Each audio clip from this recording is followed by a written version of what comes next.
Isang mapagpalang araw po sa ating mga ka-business. So yun, tayo ang magluluto ngayon at nag-request si ate ng tinolang manok, Ilocano style.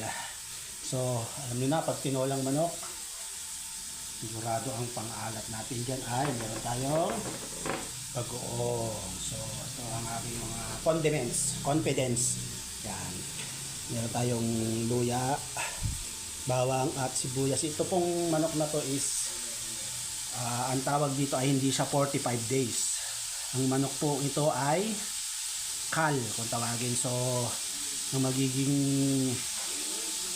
lasa nito is para po siyang native kasi ito yung mga paitloging manok na medyo magulang na. Kaya lulutuin natin siya sa pressure cooker. So yan po mga business. Yan po. So, kung mapapansin nyo po, ang ginamit po nating panggisa ay yung sarili niyang mantika, which is hiniwalay ko po yung taba niya at ito po yung aking gagawing mantika. So, ayan po nakikita ko. Wow! Alright, taligin ko po kayo mga kabisnes. So yun mga kabisnes, napakabilis po ng ating ginamit natin yung taba ng manok. So yun po yung gagamitin nating panggisa.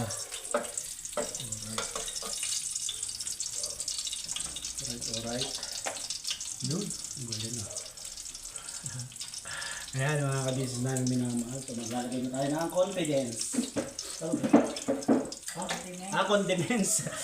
Dito pa si Ate Vera at si Borno kay. So lalagay na natin yung aking confidence. Yan. So unahin natin ang pampaot. Wangba. Kasi sa mga Ilocano mga kabisnes, di ba? Biro-biroan ng mga matatanda. Ang tawag dito sa bawang is pampaot. So naman meron na. Dito na po yung ating pabida-bidang sibuyas. Yes. Ay, sibu. Sibuyas yan. So, Bida-bida yan eh. pa golden brown lang po natin yung ating pampaots or wangba. Uy, ano yun yung chicken wings? Yes. Ay, chicken. Yan. Yan po. Alright. Pag naging golden brown na po siya, siyempre susunod natin ang pabida-bidang sibuyas. Alright. Bida-bida ka ha. Luto ko ngayon. Yes. Doon na ako ito. Yes. Okay na. Abangan ko yan. Yes. Kasama ko pong bumili nitong itong kalpo is si Kuya Borno. Siya po nag-drive. Kasama din po si ate kanina. So, matagal-tagal po tayong hindi nagkaroon ng ating cooking show. Sa mga kaalaman po lang lahat mga kabisnes namin minamahal, ang kalpo is yung paitloging manok na hindi na siya nangingitlog. So, masarap po siya para siyang native. Pag tininola mo siya basta siyempre, hinihin pagluluto.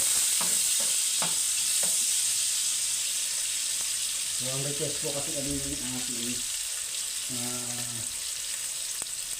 ang request ni ate kanina is yung nagtitinola ko po kasi ako noon na pinatikim ko sa kanila is yung may bagoong. So kalimitan po kasi sa iba ang pinangaalat nila is asin lang. So sa ating mga Ilocano po, di ba?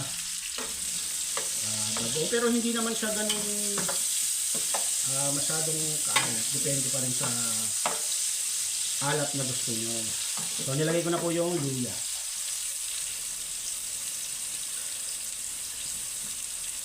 So after the luya, mekos-mekos lang po natin lahat ng mga confidence ay condiments. Yan.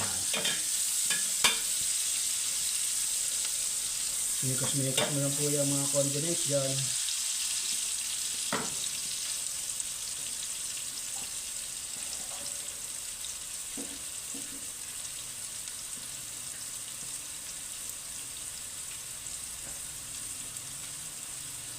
So golden brown na po siya. Sunod na po natin tong chicken. Yan po.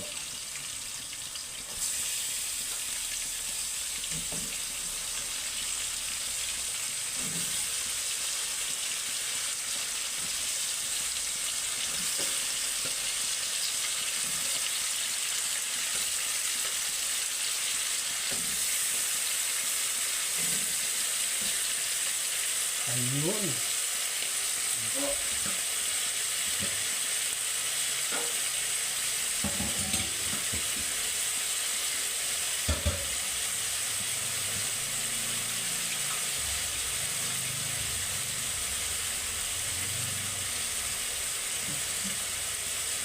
So, manapos po natin ilagay yung chicken. Imekos-mekos po natin siya.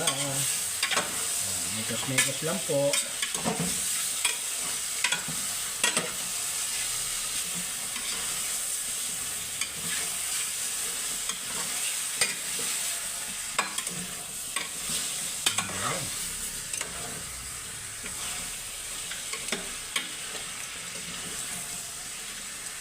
Ayan. Dali po.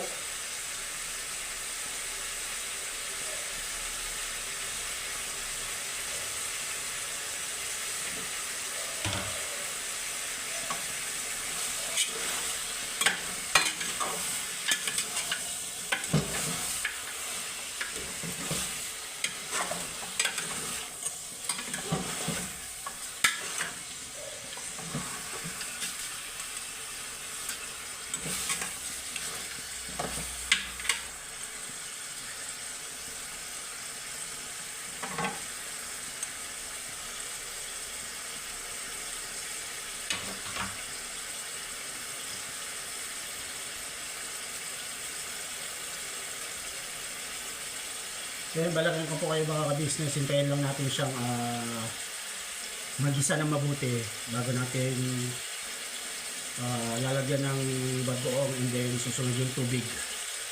Kasi ipi-pressure cooker ko din po siya kasi ginawa ko po is diretso gisa ko na siya para sama-sama na yung mga dekado niya para mas malasa po siya. Yun, abang-abang po.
Atleta.